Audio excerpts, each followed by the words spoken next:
Welcome to NFT Sundays, a weekly conversation around art and technology, brought to you by DMINTI and the Museum of Crypto Art.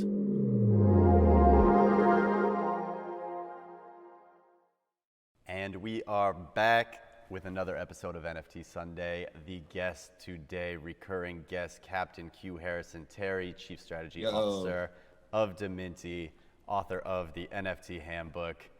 Let's go, let's go, let's go. Where's your copy, Colborn? Check it out.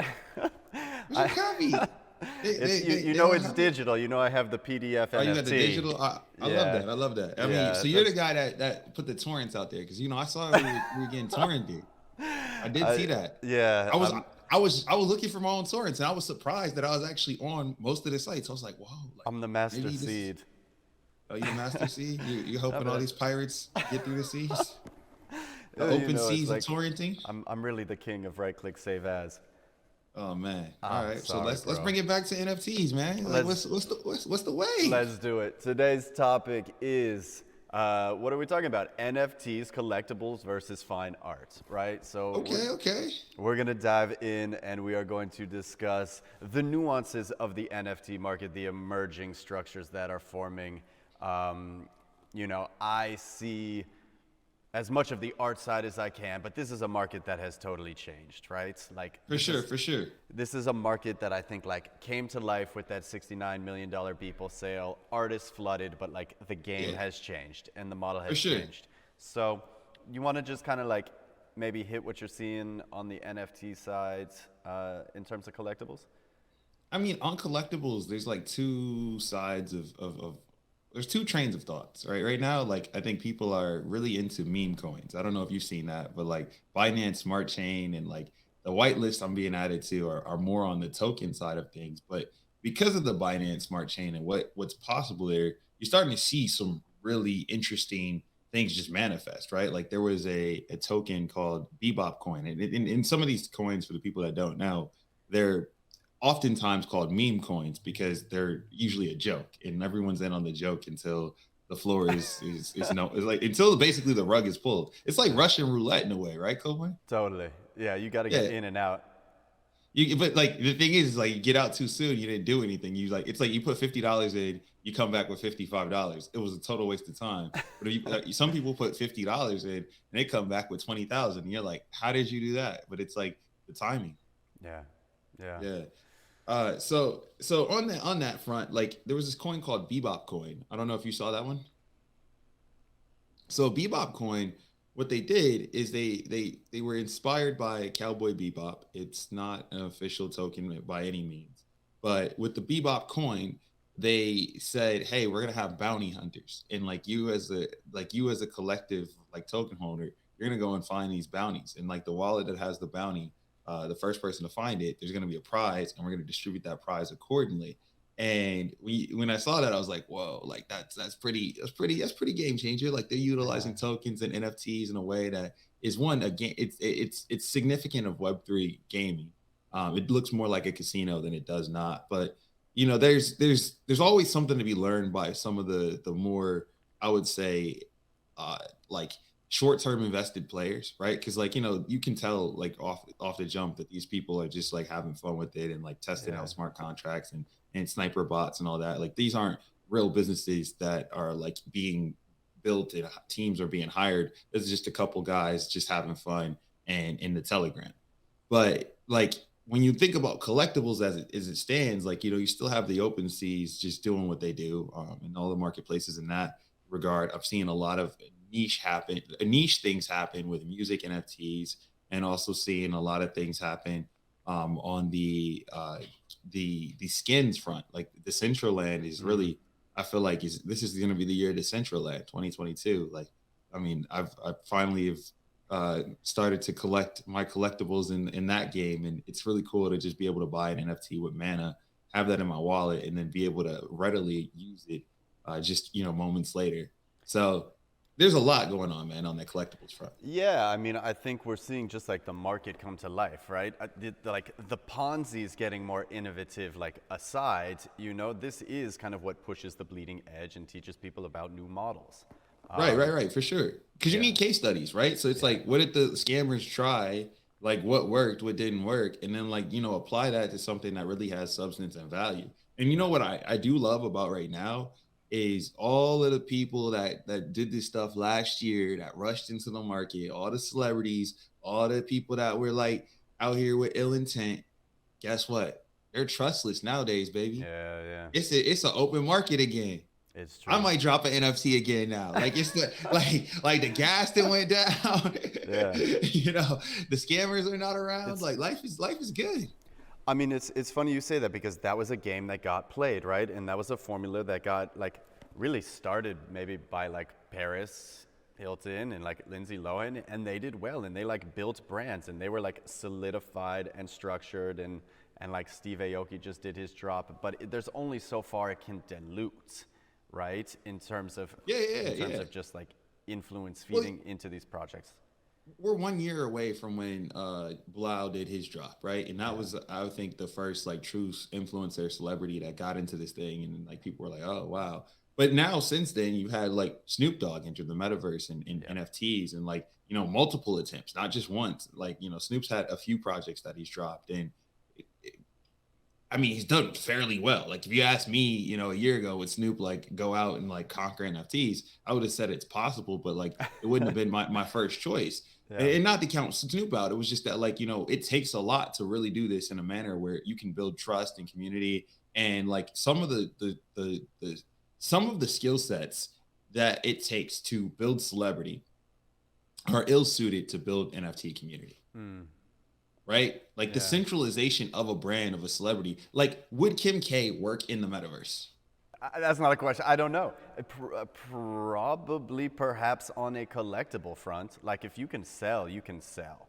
You know, Yeah, no, I it's mean, but like, it's think about her journey, right? It's like you go from like this very attractive woman that a lot of people find interest in, and like you become almost a media spectacle, and yeah, like you build a brand off of like doing things, right? It's like there needs to be a headline in E News, and then you yeah. eventually take all that attention and capitalize on it by manifesting physical products. Like is Little Michaela the equivalent? Like is like Little Michaela also got into NFTs last year.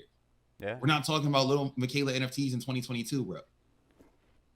I'm super curious what happened there because I talked with them like very, very early on. They had the whole strategy. They like had this engagement thing. I think a lot of people are finding it very, very hard to like maintain authentically that community, right? That's my point, right? It's like, so Yeah, Snoop Dogg, when he got in the game, it was like, yo, like he was the odds were against him. He's coming out like, and he's doing numbers in the sandbox that you're like, whoa. Republic was yeah, like, they raised a bunch of money to do the same headlines and get the same articles. And this is before the Super Bowl. You can't say, oh, the Super Bowl made them hot. NFT people were on it. No, like Snoop just really dialed in, and like like, there's also this whole concept here, right? Where if you try something and it doesn't work, don't stop.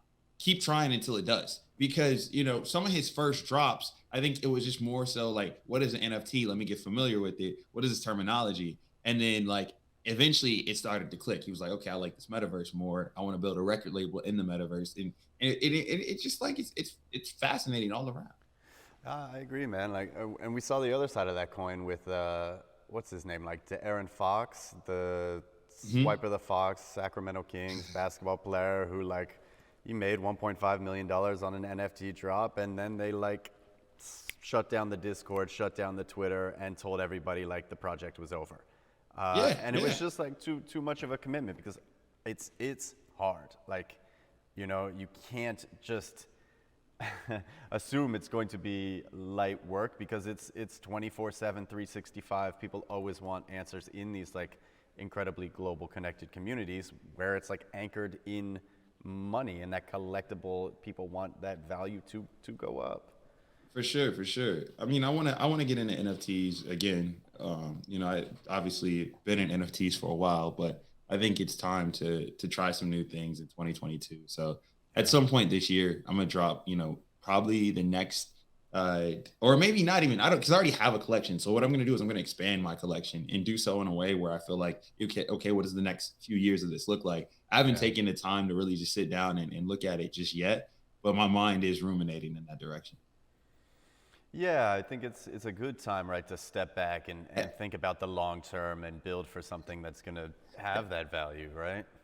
Now the thing is, every time I get added to a whitelist, or every time I'm on a drop here recently, I always see your name. It's like your name, and then you get a couple, and then it's like me, and then I'm like, oh, Colborn's got like 3. I gotta get one more. I'm like, I've been seeing it on the chain, bro. I've been seeing that Colborn.e. I've been seeing that Colborn.e, bro.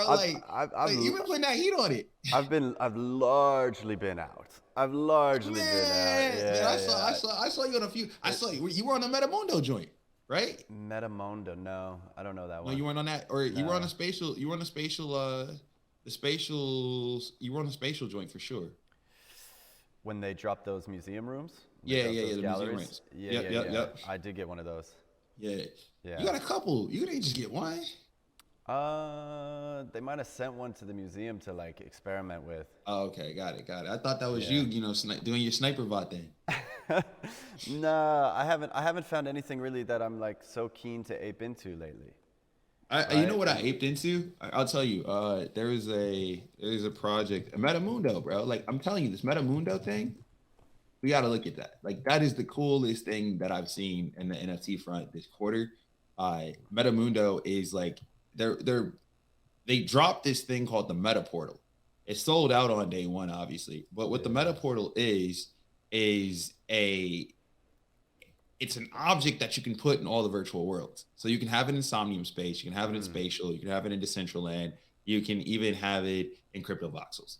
And like what's dope about this is it's like the first time we're seeing interoperability in all 3 of these what do they call it? We're all gonna make it, WAGMI. It's interoperability on that WAGMI front. Man, this is what we invented at the museum. This is what we've been doing for the past month. I know. That's why I thought you would be on this one. I was like, yo, it's 1,500 of them. So I was like, I know Colborn's got like 6, 7 because this is his vision. I mean, this is what we're building at the museum that's been dropping for like the past month, right? Is like, oh, okay. It's not the, in my opinion, it's not the metaverse land that's valuable. I think the land will become as like ubiquitous as a web page and free. Like people will drive that cost down. I agree 100% with you on that. That's why I only own. I think I own a plot in the Sandbox, but I didn't go ape into the Decentraland because the prices are crazy. And I'm like, bro, if I have a cool idea, who's not gonna let me build on it? Totally. Or on the flip side, I think that there's gonna be smart people that charge rent for their plot. Like, yo, here, just pay me rent. I got you. I mean, that's a market that's coming for sure, right? Bro, like why not? Like, you're an idiot if you like it, because there's a lot of people that have a lot of land. Like when you start to think about all the Decentraland, and they don't have that many ideas. I know they don't. Oh, or the time. Like capital does not have time. These people are managing like major portfolios now. They're not going to take the time to sit back and build something, which is why, again, like you need these architects designing these rooms that can be just like one-click ported into Crypto Voxels, into Decentraland, into Somnium Space, into Arium, and then keep going. He was on the flow. He was on that flow. Into Spatial, into Mona, like Woo! whatever the. He's freestyling right now, y'all. He said he gonna drop a space in like so was that 6 bars? I mean, he dropped the space in 6 bars. It's like world and world and world and world. Like people want to capture that environment. So like give them the one-click software to curate artwork into that room, and one-click just drop it into a space. Right? For sure. But like the land will become ubiquitous. It's about the experience, right? Like it's about the experience and what you're trying to say and getting people in and like sharing that vision. For sure. So like I love where we're going with this, and I think that interoperability is a standard that we've already seen like realized in our wallets, right? Like I can connect my MetaMask, my Trust wallet, my Coinbase wallet, whatever platform I have on pretty much every single site. A year ago, though, Colborn, that wasn't always true, bro. That was not always true. That standard, like I remember when the Chrome extensions was like trash. Like, they were still dicey. A year later, that friction is kind of removed, my guy. It's definitely stepping back. I mean, like I remember MetaMask was. It's not great. Like that experience is not great. We got to solve UI, UX. It's got to get cleaner. It's got to get like disintermediated. Also, like all the stuff, people are signing things, they have no idea what this is. They're connecting to contracts, they have no idea what this is. And this is like also what's like perpetuating a lot of these scams. It's just like let's run that back. Yeah. You're saying people are connecting to contracts that you don't understand. Yeah. And then you have like, I'm gonna add a brick to that. If we're building a Lego foundation, the brick I'm gonna add is you have a lot of lawyers disavowing smart contracts, saying that's not legal law. I think that that's the wrong approach. And here's why. I think that a contract as it stands, right? Like this is like, cause like, we're talking about interoperability.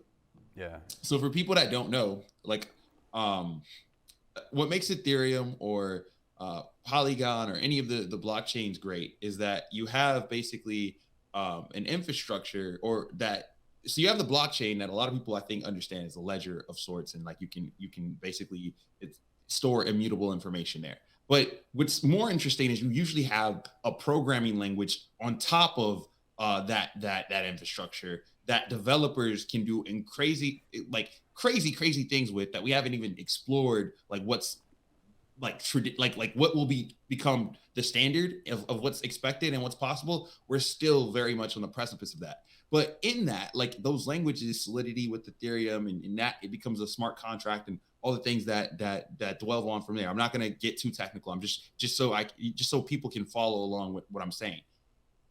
I believe as a developer, that was the developers coming to the real world, like, like lawyers of such, and saying like, yo, like we appreciate contracts, because developers don't usually bite things that they don't appreciate, right? So if they're saying like, yo, we appreciate this understanding of a contract, this alignment. We're not lawyers, we're programmers. There needs to be a wave of lawyers that say like, yo, let's adopt these things and let's start to rethink some of the things that we've agreed to. So what this looks like in the future to me is like, Colborn, I've accepted so many terms and conditions, privacy policies, and just, random scroll and accept. Scroll and accept, right? That can apply from everything from Xbox to iPhone to, the random websites I read information on, right? Like even the cookie consent. I should be able to, in the future world, right? There should be a smart contract that's connected to a wallet of mine or many wallets of mine that agrees to certain things. So I might have a privacy wallet, right? That disavows any tracking, any accepted. It's like, I don't want your experience. Give me the bare bones essential. I don't care if it breaks it. And that's in my privacy wallet. Yeah. And that might not even be attached to my own identity, but it's a wallet where all of those terms, all those conditions are set at like on a smart contract level, but like it also is compliant on a legal level. We haven't gotten there. And like this conversation is taking a lot of tolls on interoperability, but like I think that could be mad cool. And like, where are the lawyers at that are doing that right now? Yeah. Look, it's right. Like it's about voluntarism and like you choosing what you accept and putting that out there, and other people have to interact with those permissions, right? It should not be on us to interact with the permissions of a corporation in a blanket way, right? Because they will always seek to take as much as possible from that. There should be that walled garden of permission. Think about Signal. Like Signal's a great example of this, right? Where how many people really know like what hashing is and what encryption standards are, and like what does end-to-end encryption really mean or entail, or what is an air gap network? A lot of people aren't cybersecurity professionals, right? Yeah. But if you create a standard, it's open source, people can like peer review it, and like it can be appreciated for what it is. And then you can build that marketing layer on top of it, and you can educate people why this should be the case. And then other companies can adopt that and build that into their apps and services. Like you do create a world where like there's a baseline. All right, Q, we got to send this one home, right? So all right, man. We're gonna wrap it. This one, NFT Sundays. I'm Colborn Bell, Museum of Crypto. QuHarrison Terry, Chief Strategy Officer at DMINTI and author of the NFT Handbook.